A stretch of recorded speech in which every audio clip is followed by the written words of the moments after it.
بچوں کو اپنے صاحب ایمان بناؤ، قرآن پڑھاؤ، قرآن پڑھاؤ، بچوں کو اپنے صاحب ایمان بناؤ، قرآن پڑھاؤ، قرآن پڑھاؤ، قرآن ہی جینے کا طریقہ ہے بتاتا، قرآن ہی جینے کا طریقہ ہے بتاتا، ہر موڑ پہ انسان کو ہے چلنا سکھاتا، مشکل سی جو راہیں ہیں انہیں آسان بناؤ، قرآن پڑھاؤ۔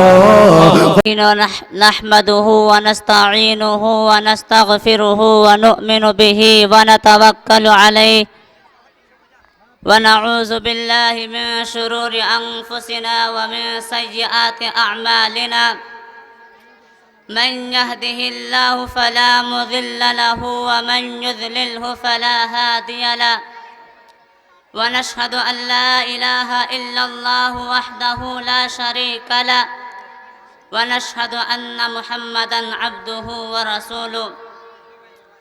أما بعد، فأعوذ بالله من الشيطان الرجيم. بسم الله الرحمن الرحيم.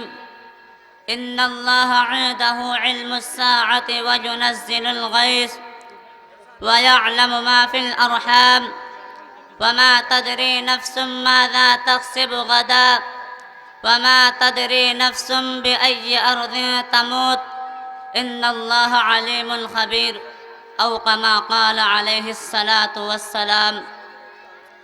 بلندیوں پر پہنچنے والے، نگاہ میں اپنی قبر بھی رکھنا، بلندیوں پر پہنچنے والے، نگاہ میں اپنی قبر بھی رکھنا۔ تجھے یہ شاید خبر نہیں ہے عروج کیا ہے، زوال کیا ہے۔ حرص و لالچ چھوڑ دے، سب کچھ یہی رہ جائے گا۔ حرص و لالچ چھوڑ دے، سب کچھ یہی رہ جائے گا۔ موت یہ چپکے سے میرے کان میں سمجھا گئی، کر رہی ہے خاک اس جگہ کی میرا انتظار، کر رہی ہے خاک اس جگہ کی میرا انتظار، بس یہیں رک جاؤ میری منزل آ گئی۔ میرے محترم بزرگوں اور دوستوں، ایک دن ایک بادشاہ نے ملک الموت کو خواب میں دیکھا اور ان سے پوچھا کہ میری موت کب آئے گی؟ تو ملک الموت نے 5 انگلیوں سے اشارہ فرمایا۔ جب صبح ہوئی تو بادشاہ وقت نے ایک اللہ والے سے خواب کی تعبیر معلوم کی، تو اس بزرگ نے فرمایا کہ ملک الموت نے جو 5 انگلیوں سے اشارہ فرمایا ہے، اس کا مطلب یہ ہے کہ 5 چیزوں کا علم کسی کے پاس نہیں۔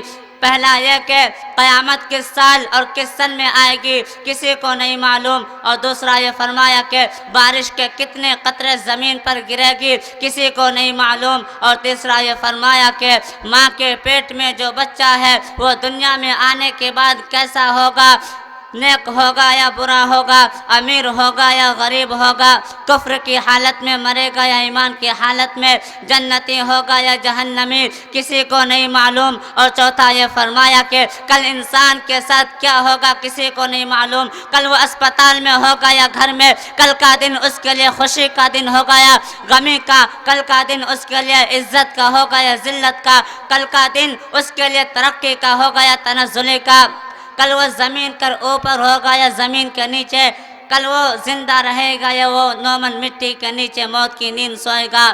میرے دوستوں، کسی کو نہیں معلوم۔ اور 5واں یہ فرمایا کہ انسان کی موت کس سرزمین پر اور کس جگہ آئے گی کسی کو نہیں معلوم۔ انسان کی موت جس حال میں لکھی ہے، جس سبب سے لکھی ہے، انسان کی موت جس زمین پر جس جگہ لکھی ہے، انسان خود بخود وہیں پہنچ جاتا ہے جہاں اس کو مرنا ہوتا ہے۔ اس کو ایک مثال سے سمجھیے۔ ایک مرتبہ حضرت سلیمان علیہ السلام کے پاس ملک الموت آدمی کی شکل میں ملاقات کے لیے آئے۔ اس وقت ان کا وزیر ان کے پاس بیٹھا ہوا تھا۔ ملک الموت نے اس وزیر کی طرف کئی مرتبہ گھور کر دیکھا۔ جب ملک الموت چلے گئے تو اس وزیر نے حضرت سلیمان علیہ السلام سے پوچھا یہ کون شخص تھا جو ہمیں بار بار گھور کر دیکھ رہا تھا؟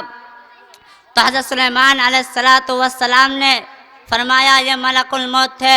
تو اس وزیر نے کہا حضرت مجھے بہت ڈر لگ رہا ہے، آپ فوراً ہوا کو حکم دیجئے اور مجھے فلاں جزیرے میں پہنچا دیجئے۔ چنانچہ حضرت سلیمان علیہ السلام نے ہوا کو حکم دیا اور وہ ہوا کے گھوڑے پر سوار ہو کر کئی ہزار کلومیٹر دور چند منٹ میں جا پہنچا۔ جیسے ہی وہ اس جزیرے میں پہنچے فوراً ملک الموت نے اس کو روح قبض کر لی۔ پھر کئی دن بعد جب دوبارہ ملک الموت آئے تو حضرت سلیمان علیہ السلام نے پوچھا تو ملک الموت نے اس کی وجہ بتائی کہ اس دن آپ اس وزیر کو بار بار گھور کر کیوں دیکھ رہے تھے؟ تو ملک الموت نے کہا اس کی وجہ یہ ہے کہ اس کی موت کا وقت قریب آ چکا تھا، اس کی عمر پوری ہو چکی ہے اور میں حیران تھا کہ وہ ابھی تک یہیں پر بیٹھا ہے۔ تو میرے دوستو میں یہ عرض کر رہا تھا کہ کسی کو نہیں معلوم کہ اس کی موت کہاں آئے گی۔ اللہ تعالیٰ سے دعا ہے کہ ہمیں موت سے پہلے موت کی تیاری کرنے کی توفیق عطا فرمائے۔ وآخر دعوانا ان الحمد للہ رب العالمین۔